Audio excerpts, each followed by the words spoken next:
everybody, it's Miss Y here on Maker Monday. Today's project is a 3D room. This is the room that I made. Let's take a closer look and see what's inside.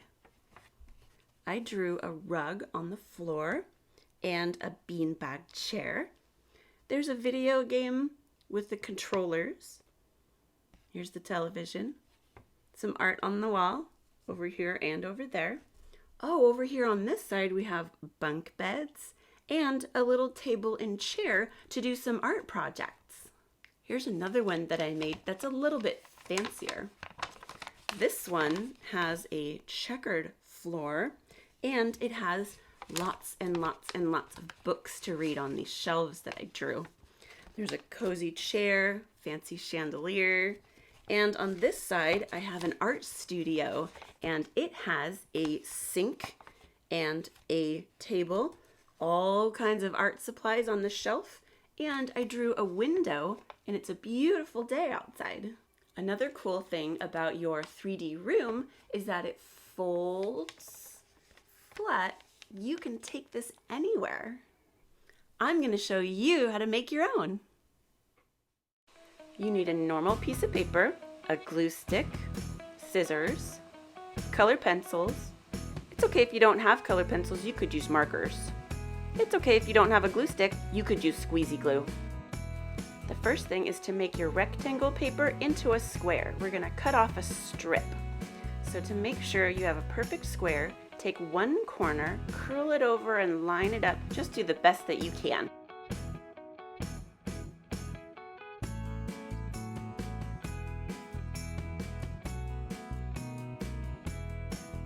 This part is going to be cut off.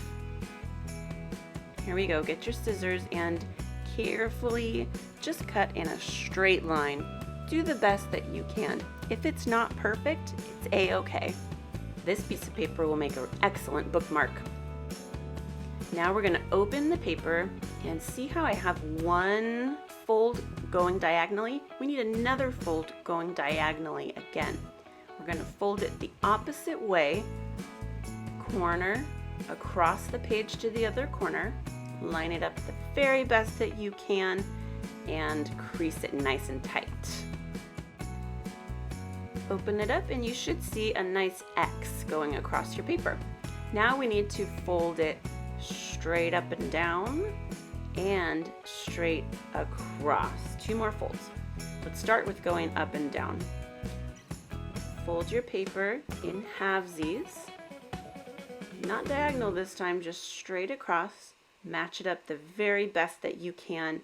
Give it a really good solid crease. And when you open it up, ta-da! We have our X that we started with. Now we have one going up and down. The next thing we do, the last one, we need one more fold going across.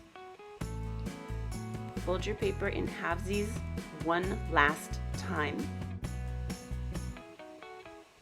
Give it a nice good crease, and ta-da! We see 4 folds, an X and a plus.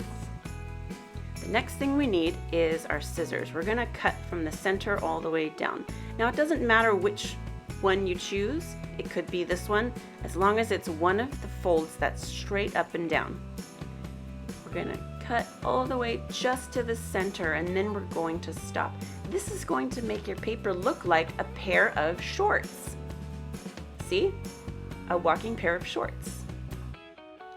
Now our paper is ready for drawing. There's one last step before we get into it. See how these two squares are like the legs of the shorts? One of those legs, we're not going to draw anything on it. So let's just draw a big fat X on one of the legs. It doesn't matter which one. That's going to remind us, don't draw anything on that leg. Here's a little preview of what the room is going to look like. See how that creates the walls and the floor. The X is where we're going to put the glue at the very end. Flatten out your paper and let's get ready to draw. The top 2 squares will be your 2 walls. If it helps you, you could fold the legs backwards, and this shows you where your 2 walls will go. only if you want to. The leg that does not have the X on it, this is going to be your floor. This is where I draw my rug. Let's give it some decorations on the sides. I like to draw a line where the floor and the wall meets. There's a beanbag chair. It's super easy to draw. Now I'm going to add some drawers and a game console and a television screen. Here are the controllers.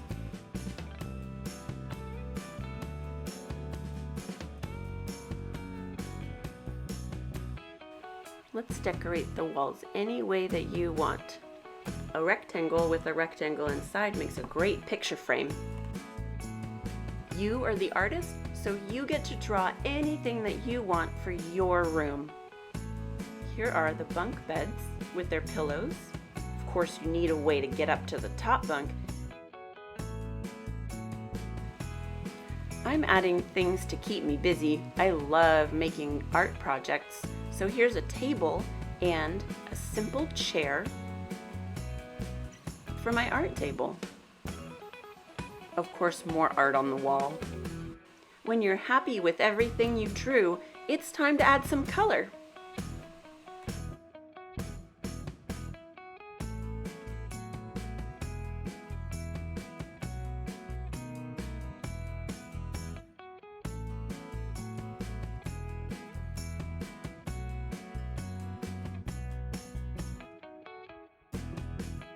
When you're happy with your drawing, it's time for glue. You can use a glue stick or squeezy glue. The glue goes on the leg that has the X.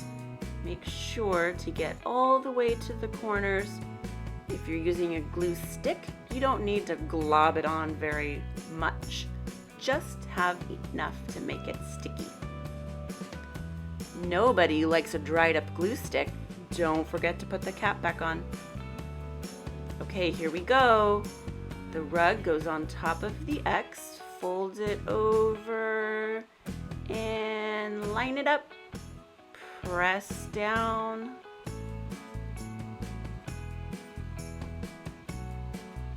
Yes! Now it's time to have some fun with your room. I bet you probably have some toys or things around the house that are just the right size to go into your room. You could even put two rooms together to make one big one. Hi guys! Hi Melissa! You could make a background for a collectible figure. You could make a sewing room or a living room.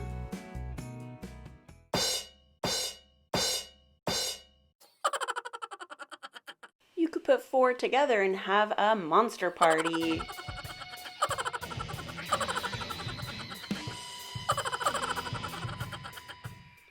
Good job, makers! Like this video and don't forget to subscribe. That way you get to make a new DIY project every single week. See you next time!